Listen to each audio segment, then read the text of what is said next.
please subscribe and don't forget to press the bell icon to get notified whenever we upload a new video.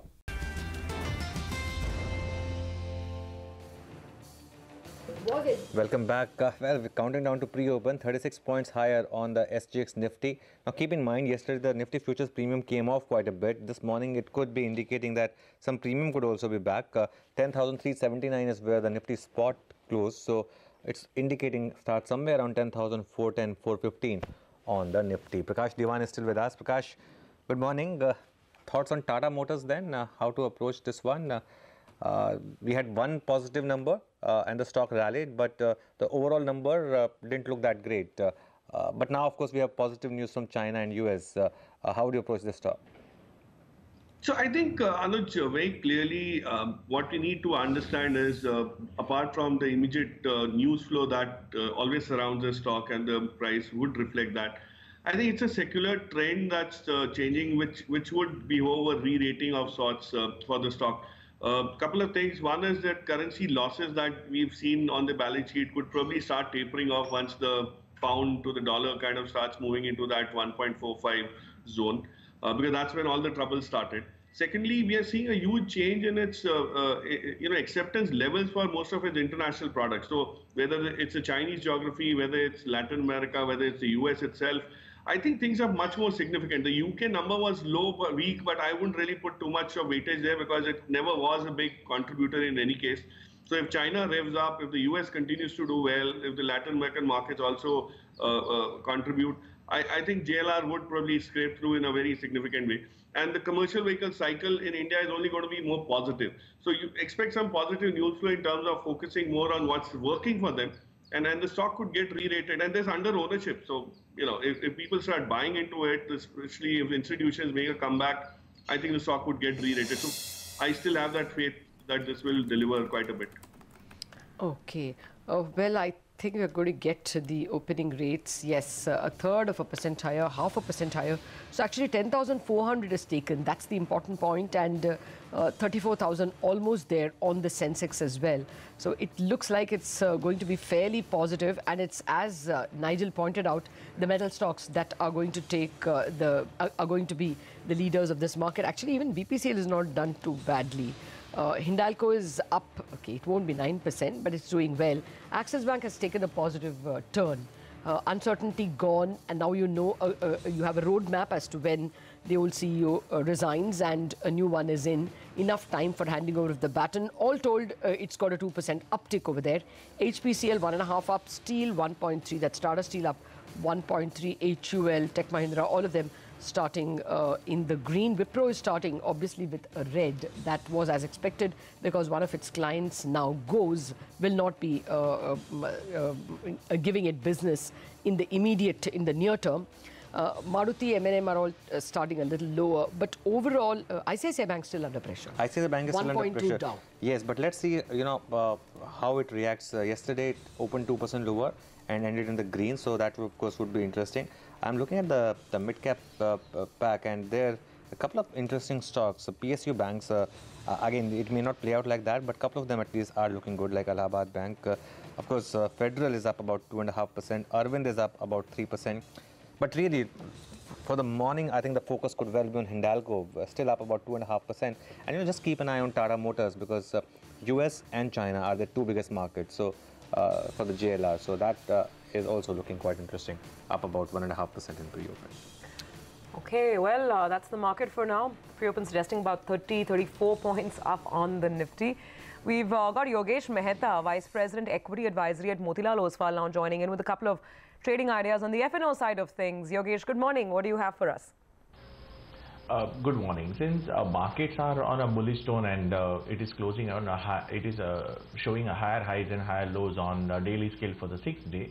So we believe that the market will remain in a positive territory today, at least till 10,440.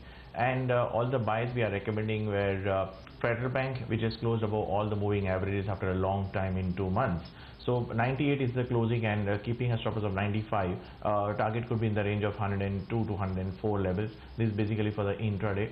And the other one is Larsen and Toubro, which has given a strong pattern on the technical charts, and currently it is quoting at 1328. Target could be in the range of 1380, keeping a stop loss of 1305.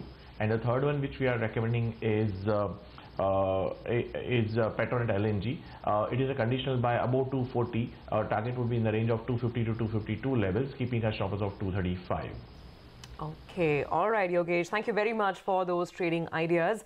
Well, on that note, let's now go across to Manisha Gupta. I guess she might be the lady of the moment. Manisha, I'm wondering what the Chinese president's comments have done to the commodities universe in general. Oh, well, we have seen gains come back, and how, well, the tone clearly has been negotiation rather than confrontation, and that has eased concerns into the international markets. So you have seen the safe havens like the Japanese yen, gold prices decline in Asia, and you have seen the crude oil prices surge back yet again.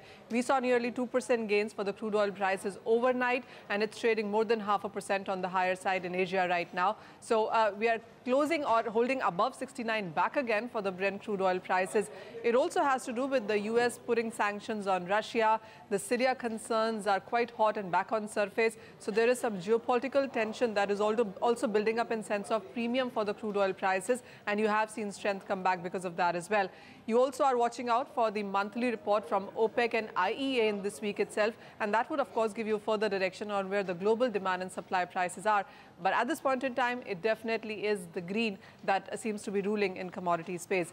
It's a similar scenario for the metal space as well. You have the aluminum prices trading at a 5-week high. That, of course, is because of the US sanctions on Russia, and Rusal really seems to be reacting to that. But the other metal prices, like the iron ore, is trading 2.5% high. You have zinc and nickel also surging up in Shanghai. The steel prices are trading 2% up as well. If you look at the Shanghai steel inventories, they have continued to decline for 3 weeks now, and that in turn also is a strong fundamental to watch. Oh, wow. Okay, by the way, you are a bullish tailwind, I must say, Manisha. Yes. Thank you very much. Yes, IDBI Bank is up about 8%. I mean, we were discussing this IDBI Federal, sale. It, of course, for the book of IDBI and the kind of NPAs it's sitting on, is not that significant, but still, today the market is in a good mood, so reacting positively to that. That is the top of an gainer right now. By the way, my heart is with the IDBI investor. This is, it's going to be a sizable increase. It's not to blame the current management, because IDBI started as a development finance bank and therefore has only infrastructure on its books.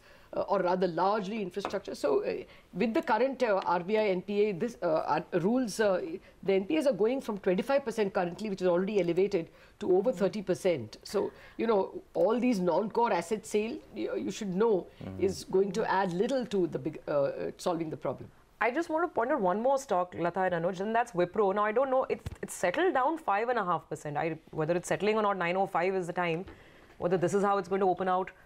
There's about a 70 basis points margin impact that some of the brokerages are talking of because of this one client exiting.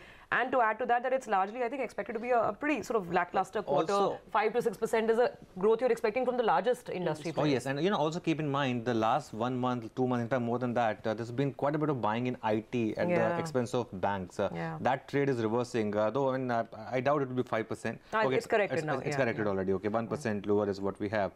33 points higher is what we have right now, as far as the Nifty is concerned. By the way, keep an eye on Nalco as well, apart from Hindalco. Nalco, of course, is a smaller stock compared to Hindalco. Hindalco is index stock. Nalco also up about 4%. But tell you something, pre-open isn't really that, enthusing if you're a bull, because yes, metals are doing well, commodities are doing well, but apart from that, in terms of index heavies, there isn't any kind of move that you're seeing right now as far as that space is concerned. I agree that ICICI pulls its weight in the red, but let's wait and see. There are not too many stocks that are in the red. Nevertheless, the index is only showing 1/3% in terms of gains. Ashwini, is there a trade in the metal stocks? So I would think they have corrected quite a bit, but some of it was priced in yesterday and day before. So metals could outperform, and that could be a nice day trade. But I doubt whether longer term this will have an impact, because these sort of China, US, in the evening something else happens. So just keep it for the day. But overall they have completed correction and they look like they are set for some more upside. Okay, rupee, by the way, is very strong right now, almost approaching a 0.22% kind of move right now on the dollar rupee. So that would be an interesting equation to keep an eye on. And in terms of other stocks now, Z Entertainment is looking quite interesting, up about 1%. Prakash, your thoughts on Z and Sun TV? No, I think I'm quite positive. In fact, yesterday's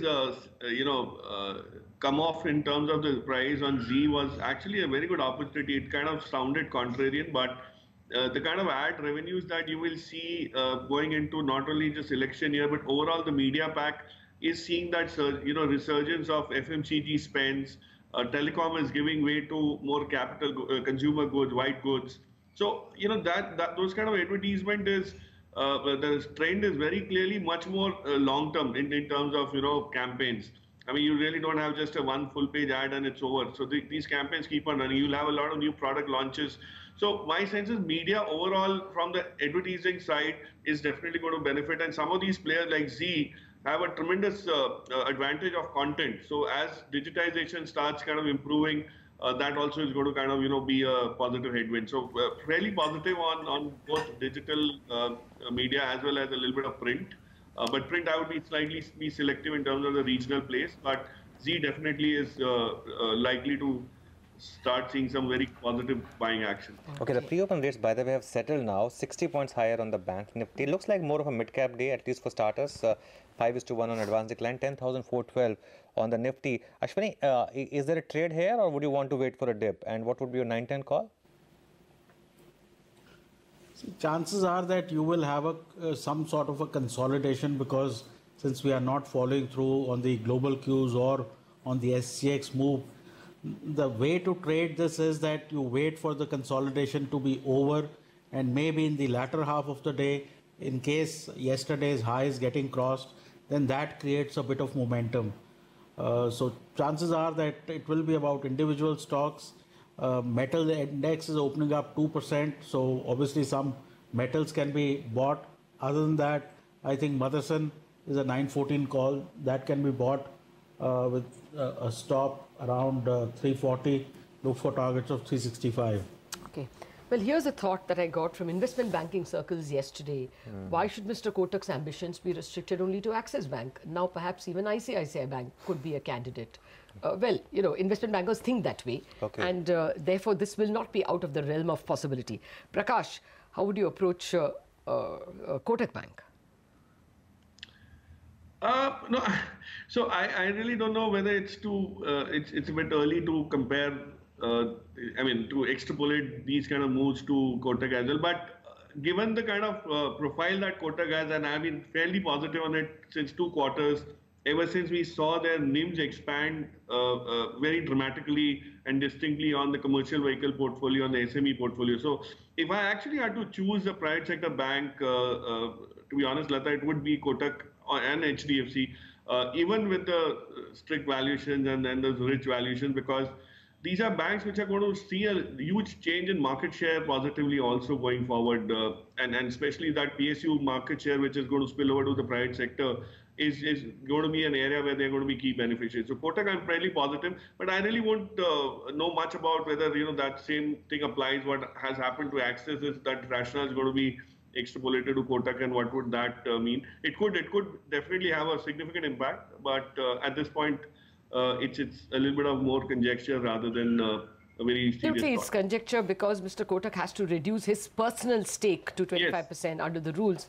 And rather than sell his stake to a PE fund or a sovereign wealth fund, if he simply expanded the capital to take in another big bank, it would make a lot of sense for him and for the banking sector as well. Considering the state in which some of the private banks are, this may actually invite political, this may be welcomed by the political dispensation. We don't know.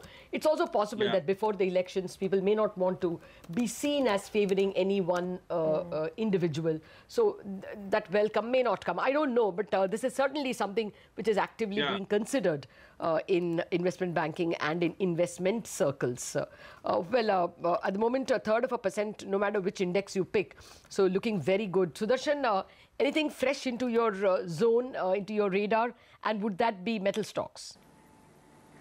It won't be metals. I'm not enamored of metals at all. It would be M&M, a company like M&M. M&M is a buying opportunity for the day. There's a big thrust still in the offing. Okay. Just very quickly, Mitesh, maybe you can take this. There's some positive news on sugar today after a long time. Something about the government stepping in to help out with the cane dues. Any kind of trades, even if it's on an intraday basis, you take? Typically sugar stocks don't have any positive patterns, but our Balrampur Chini has been like really hammered down from 150 odd levels to 75. If it starts getting past 79.80, there will be a mild reversal which could see bounce back to about 90 odd levels. So maybe you can play for that kind of a reversal, but I think once the market opens and we get the intraday charts, I think if we get a reversal there, then it might make sense to go long here. Okay. Ashwani, is there a risk that, now that the market is also so close to the last high, is there a risk that we could be now seeing a culmination of this move which started from 99.50, 10,000? See, that can always happen, and that you'll only know once we get to those resistances, come off and make a higher low and then take that resistance out. But given that, a lot of bad news is in the price, strong stocks are coming back, bank nifty, retail and corporate banks are now moving in the same direction. It looks like, maybe 10,500, 600 can be crossed, but till it is crossed, you should deal with this as a pullback rally. Okay, very quickly, only 40 seconds, but HDFC, they've raised their loan rates. I mean, in an extremely crowded market, the leader has chosen to raise lending rates. So, Sudarshan, HDFC chart? HDFC itself is a buying opportunity. It's been consolidating. That could easily go up. Okay. Prakash, what are your thoughts? Housing finance, crowded space, but HDFC has raised rates. But I'm glad you asked me this, Lata, because I'm very positive on this space, and I think there's another, positive round of buying that will happen, particularly the likes of DHFL, India Bulls Housing, Group Finance. I think the numbers stack up very favorably for them, and given the fact that interest rates might not go up